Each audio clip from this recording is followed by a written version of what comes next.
കൊങ്ങിയാണെന്ന് കരുതി വിവരക്കേട് മാത്രമേ പറയാൻ പാടുള്ളൂ എന്നുണ്ടോ എന്ന് ചോദിച്ചാൽ ഉണ്ട് എന്നാണ് കെ.സി. വേണുഗോപാൽ പറയുന്നത്. കൊങ്ങിയാണോ വിവരക്കേട് പറഞ്ഞിരിക്കണം, അല്ലെങ്കിൽ മുന്നും പിന്നും നോക്കാതെ എതിർ പാർട്ടി ചെയ്യുന്നത്, പ്രത്യേകിച്ച് മോദി സർക്കാർ ചെയ്യുന്നത് എന്താണെങ്കിലും മുഖമടച്ച് വിമർശിച്ചേക്കണം. ഇനി തെളിവ് നീട്ടി സമർപ്പിച്ചാലും അങ്ങനെയല്ല എന്ന് വാദിച്ച് ജയിക്കണം. പാർലമെന്റ് നടപടികൾ തടസ്സപ്പെടുത്തണം, പ്രധാനമന്ത്രിയുടെ വസതി ഉപരോധിക്കണം, അങ്ങനെ പറ്റുന്ന അക്രമങ്ങളൊക്കെ അഴിച്ചുവിടണം. ഇന്ത്യ മഹാരാജ്യത്തിന്റെ സമാധാനം കളയണം. മിനിമം കോൺഗ്രസ്സുകാരനാവാനുള്ള യോഗ്യത ഇതൊക്കെയാണ്. പക്ഷേ കോൺഗ്രസിലെ യോഗ്യത, ഈ പറഞ്ഞ യോഗ്യത ഒന്നുമില്ലാത്ത ഒരാളുണ്ട്. കോൺഗ്രസ്സുകാരനായിപ്പോയി എന്നൊരൊറ്റ കുറവൊഴിച്ചാൽ മറ്റ് അയോഗ്യതകൾ പറയാനില്ലാത്ത ഒരു മനുഷ്യൻ. അദ്ദേഹത്തിന്റെ പേരാണ് ശശി തരൂർ. ആ ശശി തരൂരിനെ ഇപ്പോൾ കൊങ്ങികളൊക്കെ കൂടി വാരിയിട്ടലക്കുകയാണ്. ചെയ്തത് വലിയ അപരാധമൊന്നുമല്ല, ഒരു സത്യം വിളിച്ചു പറഞ്ഞു. രാഹുൽ ഗാന്ധി എന്ന പപ്പുമോൻ തിരുമണ്ടനാണ് എന്ന്. കോൺഗ്രസ് രാഷ്ട്രീയത്തിൽ നിന്ന് സംസാരിക്കുമ്പോൾ കോൺഗ്രസിന് കേൾക്കാൻ ഇഷ്ടമില്ലാത്ത ചില സത്യങ്ങൾ വിളിച്ചു പറയുന്ന മനുഷ്യൻ, അതാണ് ശശി തരൂർ. കോൺഗ്രസുകാരനായിരിക്കുമ്പോഴും കേന്ദ്രത്തിലെ BJP സർക്കാരിന്റെ ചില തീരുമാനങ്ങളെ തുറന്ന് പ്രശംസിക്കാൻ മടിക്കാത്ത നേതാവ്. കോൺഗ്രസിന്റെ നിലപാടുകളോട് യോജിക്കാത്തപ്പോൾ യോജിക്കുന്നില്ല എന്ന് പറയാൻ ആർജവമുള്ള നേതാവ്. രാഷ്ട്രീയ എതിരാളിയുടെ നല്ല തീരുമാനത്തെ നല്ലതെന്ന് പറയുന്നത് രാഷ്ട്രീയ ആത്മഹത്യയല്ല എന്ന് വിശ്വസിക്കുന്ന നേതാവ്. അതുകൊണ്ട് തന്നെ തരൂരിന്റെ വാക്കുകൾ കോൺഗ്രസിലെ ചിലർക്ക് എന്നും ഒരു തലവേദനയാണ്. ഇപ്പോഴിതാ ആ തലവേദന വീണ്ടും കൂടിയിരിക്കുന്നു. കോൺഗ്രസ് MP ശശി തരൂർ നടത്തിയ പുതിയ പരാമർശങ്ങളുടെ പശ്ചാത്തലത്തിലാണ് party general secretary K C. Venugopal തന്നെ നേതാക്കൾക്ക് ശക്തമായ മുന്നറിയിപ്പ് നൽകി രംഗത്ത് വന്നിരിക്കുന്നത്. BJPയെ പ്രീതിപ്പെടുത്തുന്നതായി തോന്നാവുന്ന പ്രസ്താവനകൾ ഒഴിവാക്കണമെന്നതാണ് വേണുഗോപാലിന്റെ കർശന നിർദ്ദേശം. തരൂർ മനഃപൂർവ്വം അത്തരത്തിൽ പറഞ്ഞതല്ല എന്നും അദ്ദേഹം വ്യക്തമാക്കിയിട്ടുണ്ട്. പക്ഷേ ചോദ്യം ഇതാണ്: കോൺഗ്രസ് രാഷ്ട്രീയത്തിൽ ഒരു നേതാവ് സ്വന്തം അഭിപ്രായം പറഞ്ഞാൽ പോലും അത് BJPക്ക് ഗുണകരമാണോ എന്ന് തൂക്കി നോക്കി അളന്ന് മുറിച്ചേ സംസാരിക്കാവൂ എന്നാണോ പാർട്ടി നേതൃത്വം പറയുന്നത്? ഇവിടെയാണ് ശശി തരൂർ എന്ന രാഷ്ട്രീയക്കാരന്റെ പ്രസക്തി. കോൺഗ്രസ് പ്രവർത്തകനാണ് എന്നത് മാറ്റിവെച്ചാൽ അദ്ദേഹത്തിന്റെ രാഷ്ട്രീയ ഇടപെടലുകളിൽ ഒരു പ്രത്യേകതയുണ്ട്. എതിരാളികളുടെ എല്ലാ കാര്യങ്ങളെയും കണ്ണടച്ചെതിർക്കുന്ന രാഷ്ട്രീയമല്ല തരൂർ പലപ്പോഴും സ്വീകരിച്ചിട്ടുള്ളത്. നല്ലത് കണ്ടാൽ നല്ലതെന്ന് പറയുക, തെറ്റെന്ന് തോന്നിയാൽ തെറ്റെന്ന് പറയുക, സ്വന്തം പാർട്ടിയുടെ നിലപാടിലും ആവശ്യമെങ്കിൽ വിമർശനം ഉന്നയിക്കുക, ഇതാണ് അദ്ദേഹത്തിന്റെ രാഷ്ട്രീയ ശൈലി. പക്ഷേ കോൺഗ്രസ് രാഷ്ട്രീയത്തിലെ ഒരു വിഭാഗത്തിന് ഈ സ്വാതന്ത്ര്യം അത്ര ദഹിക്കുന്നില്ല. കാരണം ഇന്നത്തെ കോൺഗ്രസ് രാഷ്ട്രീയത്തിൽ വിമർശനം പോലും പക്ഷം നോക്കിയാണ് നടക്കുന്നത്. BJPയുടെ ഒരു തീരുമാനത്തെ പ്രശംസിച്ചാൽ BJP അനുകൂലൻ, നരേന്ദ്രമോദിയുടെ ഒരു നീക്കത്തെ അംഗീകരിച്ചാൽ സംഘപരിവാർ മനസ്സുള്ളവൻ, പാർട്ടിയുടെ പ്രതിഷേധത്തെ വിമർശിച്ചാൽ പാർട്ടി വിരുദ്ധൻ, കോൺഗ്രസ് നേതൃത്വത്തെ ചോദ്യം ചെയ്താൽ അച്ചടക്ക ലംഘനക്കാരൻ. അങ്ങനെയെങ്കിൽ ചോദ്യം ഇതാണ്: രാഷ്ട്രീയം എന്നത് സ്വന്തം പാർട്ടി പറയുന്നതെല്ലാം കണ്ണടച്ചാവർത്തിക്കുന്നതിന്റെ പേരാണോ? അതോ ശരിയെന്ന് തോന്നുന്ന കാര്യത്തെ ശരിയെന്നും തെറ്റെന്ന് തോന്നുന്നതിനെ തെറ്റെന്നും പറയാനുള്ള സ്വാതന്ത്ര്യമാണോ ജനാധിപത്യം? ശശി തരൂരിന്റെ പ്രശ്നം ഒരു പക്ഷേ ഇതുതന്നെയാണ്. അദ്ദേഹം രാഷ്ട്രീയത്തിൽ കൃത്യമായി കാര്യങ്ങൾ പറയാൻ ശ്രമിക്കുന്നു. പക്ഷേ കോൺഗ്രസിൽ ചിലർക്ക് കൃത്യമായ കാര്യങ്ങളെക്കാൾ പ്രിയം സ്വന്തം പക്ഷത്തിന്റെ മുദ്രാവാക്യങ്ങളാണ്. അതുകൊണ്ട് തന്നെയാണ് വീണ്ടും ചോദ്യമുയരുന്നത്: കോൺഗ്രസിന് വേണ്ടത് ചോദ്യങ്ങൾ ചോദിക്കുന്ന നേതാക്കളെയാണോ അതോ കൈയടിച്ച് കൂടെ നിൽക്കുന്നവരെയാണോ? ശശി തരൂരിനെ മനസ്സിലാക്കണമെങ്കിൽ ആദ്യം അദ്ദേഹത്തെ കോൺഗ്രസ് രാഷ്ട്രീയത്തിലെ സാധാരണ നേതാക്കളുടെ നിരയിൽ നിന്ന് ഒന്ന് മാറ്റി നിർത്തേണ്ടി വരും. കാരണം തരൂരിന്റെ രാഷ്ട്രീയ പശ്ചാത്തലവും പൊതുജീവിതത്തിലെ ഇടപെടലുകളും അദ്ദേഹത്തെ വ്യത്യസ്തനാക്കുന്ന നിരവധി ഘടകങ്ങളുണ്ട്. ഐക്യരാഷ്ട്രസഭയിലെ ദീർഘകാല നയതന്ത്ര ജീവിതത്തിനു ശേഷം ഇന്ത്യൻ രാഷ്ട്രീയത്തിലേക്ക് കടന്നു വന്ന തരൂർ തിരുവനന്തപുരം മണ്ഡലത്തിൽ നിന്ന് തുടർച്ചയായി ലോക്സഭയിലെത്തിയ നേതാവാണ്. കോൺഗ്രസ് രാഷ്ട്രീയത്തിന്റെ ഭാഗമായിരുന്നിട്ടും പല വിഷയങ്ങളിലും പാർട്ടി നിലപാടിനേക്കാൾ വിശാലമായ കാഴ്ചപ്പാടാണ് അദ്ദേഹം മുന്നോട്ട് വെച്ചിട്ടുള്ളത്. അതാണ് അദ്ദേഹത്തിന്റെ ശക്തിയും ഒരേ സമയം കോൺഗ്രസിനുള്ളിലെ അസ്വസ്ഥതയുടെ കാരണവും.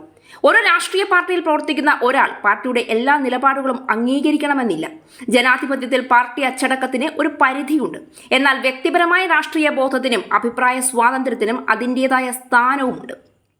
തരൂർ പലപ്പോഴും ആ രണ്ടിനുമിടയിലെ അതിരിലാണ് നടക്കുന്നത്. BJP സർക്കാരിന്റെ ചില നയങ്ങളെ അദ്ദേഹം പ്രശംസിച്ചിട്ടുണ്ട്.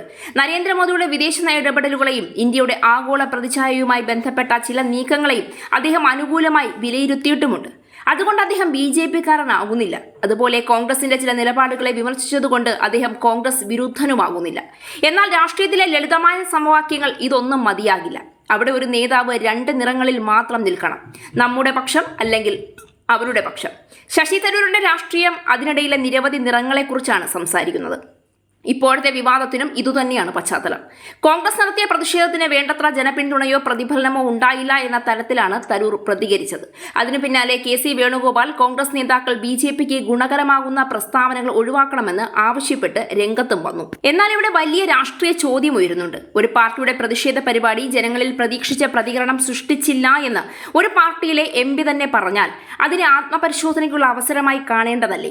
എന്തുകൊണ്ടാണ് പ്രതിഷേധം ജനങ്ങളിൽ പ്രതിധ്വനിച്ചില്ല എന്ന്, അല്ലെങ്കിൽ അത് നയിച്ച നേതാവിന് അതിന് കഴിഞ്ഞില്ല എന്ന് പറയുമ്പോൾ അത് ആ ചോദ്യം ചോദിക്കേണ്ടതല്ലേ എന്ന് വേണ്ടേ കേൾക്കാൻ? യുവാക്കളെ പാർട്ടിയിലേക്ക് ആകർഷിക്കാൻ കഴിയാത്തത് എന്തുകൊണ്ടാണ്? സോഷ്യൽ മീഡിയയിൽ കോൺഗ്രസിന്റെ രാഷ്ട്രീയ സന്ദേശങ്ങൾ പലപ്പോഴും ജനങ്ങളിലേക്ക് എത്താതെ പോകുന്നത് എന്തുകൊണ്ടാണ്? പ്രതിഷേധത്തിന്റെ രാഷ്ട്രീയ ഭാഷയും സാധാരണ ജനങ്ങളുടെ ജീവിത പ്രശ്നങ്ങളും തമ്മിൽ അകലം വന്നിട്ടില്ലേ? ഇത്തരം ചോദ്യങ്ങളാണ് ഒരു രാഷ്ട്രീയ പാർട്ടി സ്വന്തം നേതാക്കളിൽ നിന്ന് പ്രതീക്ഷിക്കേണ്ടത്. പകരം ചോദ്യം ചോദിച്ച നേതാവിനോട് തന്നെ BJPക്ക് ഗുണകരമാകുന്ന പ്രസ്താവനകൾ നടത്തരുത് എന്ന് പറയുന്നത് പ്രശ്നത്തിന്റെ യഥാർത്ഥ കാരണം മറച്ചുവെക്കുന്നതിന് തുല്യമാണ്. ഇവിടെയാണ് തരൂരിനെ പിന്തുണയ്ക്കുന്നവർ ഉന്നയിക്കുന്ന വിമർശനം പ്രസക്തമാവുന്നത്. കോൺഗ്രസ് BJPയെ എതിർക്കണം, തീർച്ചയായും എതിർക്കണം. പക്ഷേ BJPയുടെ ഓരോ തീരുമാനത്തെയും എതിർക്കുക എന്നതാണോ രാഷ്ട്രീയത്തിന്റെ ഏക ലക്ഷ്യം? ഒരു തീരുമാനം രാജ്യത്തിന് ഗുണകരമാണെന്ന് തോന്നിയാൽ അതിനെ അംഗീകരിക്കുന്നത് എന്തുകൊണ്ട് BJPയുടെ വക്താവ് ആവുന്നതായി മാറണം? രാഷ്ട്രീയ പാർട്ടികൾക്ക് എതിരാളിയുടെ നല്ല തീരുമാനങ്ങളെ അംഗീകരിക്കാനും സ്വന്തം പാർട്ടിയുടെ തെറ്റുകളെ വിമർശിക്കാനും കഴിയുമ്പോഴാണ് ജനാധിപത്യം കൂടുതൽ ശക്തമാകുന്നത്. ഇതുതന്നെയാണ് തരൂരിന്റെ രാഷ്ട്രീയ ശൈലിയുടെ പ്രത്യേകതയായി കാണാവുന്നത്. പക്ഷേ കോൺഗ്രസിന്റെ ആഭ്യന്തര രാഷ്ട്രീയത്തിൽ തരൂരിന് എല്ലായ്പ്പോഴും എളുപ്പമായിരുന്നില്ല ഇത്. 2022 കോൺഗ്രസ് അധ്യക്ഷ തിരഞ്ഞെടുപ്പിൽ മല്ലികാർജ്ജുൻ ഖാർഗെക്കെതിരെ മത്സരിച്ചപ്പോഴും പാർട്ടിക്കുള്ളിലെ സംഘടനാ രാഷ്ട്രീയത്തിന്റെ സ്വഭാവത്തെക്കുറിച്ച് വലിയ ചർച്ചകളുണ്ടായിരുന്നു.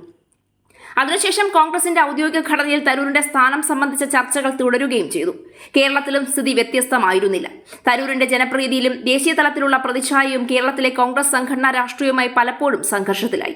2025 തരൂരിന്റെ രാഷ്ട്രീയ നിലപാടുകളെ ചൊല്ലി കേരള കോൺഗ്രസിനുള്ളിൽ വിമർശനം ഉയർന്നിരുന്നു. പ്രധാനമായും അദ്ദേഹത്തിന്റെ ലേഖനങ്ങളും കേരളത്തിലെ നിക്ഷേപ സാഹചര്യം സംബന്ധിച്ച അനുകൂല പരാമർശങ്ങളും നരേന്ദ്രമോദിയുടെ ചില നീക്കങ്ങളെക്കുറിച്ചുള്ള പ്രശംസകളും ചർച്ചയായി.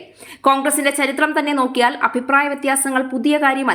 എന്നാൽ ഇന്നത്തെ രാഷ്ട്രീയ സാഹചര്യത്തിൽ BJPക്കെതിരായ പോരാട്ടം ശക്തമാക്കാനുള്ള ശ്രമത്തിനിടയിൽ പാർട്ടി സ്വന്തം നേതാക്കളുടെ വിമർശനങ്ങളെയും സംശയത്തോടെ കാണുന്ന സാഹചര്യം രൂപപ്പെടുന്നുവെങ്കിൽ അത് കോൺഗ്രസിന് ഗുണകരമാവില്ല.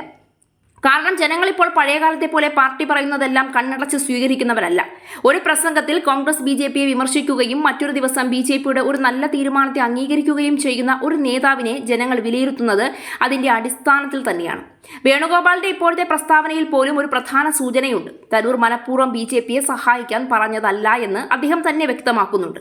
അതായത് തരൂരിന്റെ ഉദ്ദേശത്തെ കോൺഗ്രസ് നേതൃത്വം പോലും BJP അനുകൂല രാഷ്ട്രീയമായി അന്തിമമായി വിലയിരുത്തുന്നില്ല. അപ്പോൾ പിന്നെ എന്താണ് ഇത്ര വലിയ ഭയം? തരൂർ എന്തെങ്കിലും പറയുമ്പോൾ BJP അത് രാഷ്ട്രീയമായി ഉപയോഗിക്കുമെന്ന ഭയമാണോ? അങ്ങനെയാണെങ്കിൽ പ്രശ്നം തരൂരിലല്ല, പാർട്ടിയുടെ സ്വന്തം രാഷ്ട്രീയ ആശയവിനിമയത്തിലാണ്. ഒരു നേതാവിന്റെ വാക്കുകൾ എതിരാളി ഉപയോഗിക്കുമെന്ന് ഭയന്ന് നേതാക്കൾ സംസാരിക്കാതിരിക്കണമെങ്കിൽ അതിന്റെ അർത്ഥം രാഷ്ട്രീയ എതിരാളിയെക്കുറിച്ചുള്ള അമിതമായ ഭയമാണ്, അല്ലെങ്കിൽ അവനവൻ ചെയ്യുന്ന നെറിയേടിനെ ഓർത്തുള്ള ഭയമാണ്. കോൺഗ്രസിന് വേണ്ടത് അതല്ല. കോൺഗ്രസിന് വേണ്ടത് ആത്മവിശ്വാസമാണ്. സ്വന്തം നിലപാടുകളിലുള്ള ആത്മവിശ്വാസം, സ്വന്തം രാഷ്ട്രീയ ആശയങ്ങളിലുള്ള ആത്മവിശ്വാസം, ജനങ്ങളിലേക്ക് സ്വന്തം സന്ദേശം എത്തിക്കാനുള്ള ആത്മവിശ്വാസം. അങ്ങനെ ഒരു ആത്മവിശ്വാസമുള്ള പാർട്ടിക്ക് ശശി തരൂർ ഒരു പ്രശ്നമാകേണ്ടതില്ല. മറിച്ച് പാർട്ടിക്കുള്ളിൽ അസൗകര്യമായ ചോദ്യങ്ങൾ ചോദിക്കുന്ന ഒരാൾ പാർട്ടിക്ക് ആവശ്യമുള്ളതായിരിക്കണം. രാഷ്ട്രീയ പാർട്ടിയുടെ ഏറ്റവും വലിയ അപകടം എതിരാളിയുടെ വിമർശനമല്ല, സ്വന്തം നേതാക്കൾ സത്യം പറയുന്നത് നിർത്തുന്നതാണ്. പാർട്ടിക്കുള്ളിൽ എല്ലാവരും ഒരേ വാക്കുകൾ പറയുകയും ഒരേ മുദ്രാവാക്യങ്ങൾ ആവർത്തിക്കുകയും ചെയ്താൽ സംഘടനയ്ക്ക് ശക്തി ഉണ്ടാകണമെന്നില്ല. ചിലപ്പോൾ അത് സംഘടനയുടെ ചിന്താശേഷി നഷ്ടപ്പെട്ടതിന്റെയും ലക്ഷണമാകാം. അതിനാൽ ശശി തരൂരിനെ ഉയർന്ന ഓരോ വിമർശനവും കോൺഗ്രസ് കൂടുതൽ ആലോചിച്ച് കൈകാര്യം ചെയ്യേണ്ടതുണ്ട്. കാരണം തരൂരിനെ നിശബ്ദനാക്കുന്നത് എളുപ്പമായേക്കാം, പക്ഷേ അദ്ദേഹത്തെ പോലെ ഒരു നേതാവ് ഉയർത്തുന്ന ചോദ്യങ്ങളെ നിശബ്ദമാക്കാൻ കഴിയില്ല. അദ്ദേഹത്തെ പോലെ ആയിരങ്ങൾ ഉയർത്തുന്ന ചോദ്യങ്ങളെ നിശബ്ദമാക്കാൻ കഴിയില്ല. ഇന്ന് ചോദിക്കുന്നത് പ്രതിഷേധം ജനങ്ങളിൽ പ്രതിധ്വനിച്ചില്ല എന്നതാണ്. നാളെ ചോദിക്കുന്നത് പാർട്ടിയുടെ സംഘടനാ ഘടനയെക്കുറിച്ചായിരിക്കും. മറ്റന്നാൾ ചോദിക്കുന്നത് കോൺഗ്രസിന്റെ രാഷ്ട്രീയ തന്ത്രത്തെക്കുറിച്ചായിരിക്കും. അതിനാൽ ഓരോ ചോദ്യത്തിനും മറുപടി നൽകുന്നതിനു പകരം ചോദ്യം ചോദിച്ചവനെ BJP അനുകൂലനായി മുദ്ര കുത്തുന്നത് കോൺഗ്രസിനെ കൂടുതൽ ദുർബലപ്പെടുത്തുകയുള്ളൂ. ശശി തരൂരിന്റെ കാര്യത്തിൽ കോൺഗ്രസ് തീരുമാനിക്കേണ്ടത് വളരെ ലളിതമായ ഒരു കാര്യമാണ്. പാർട്ടിക്ക് വേണ്ടത് സ്വന്തം വാക്കുകൾ മാത്രം ആവർത്തിക്കുന്ന നേതാക്കളെയാണോ, അതോ പാർട്ടിക്കുള്ളിൽ നിന്നുകൊണ്ട് പാർട്ടിയോട് തന്നെ ചോദ്യങ്ങൾ ചോദിക്കാൻ ധൈര്യമുള്ള നേതാക്കളെയാണോ? പാർട്ടിക്കൊന്നും മറച്ചുവെക്കാനില്ലെങ്കിൽ ധൈര്യത്തോടെ ആ ചോദ്യങ്ങളെ നേരിടുകയാണ് വേണ്ടത്. അല്ലാതെ ഭയന്നോടുകയല്ല, ചോദ്യം ചോദിക്കുന്ന നാവുകളെ അരിഞ്ഞു മുറിച്ച് കളയുകയല്ല.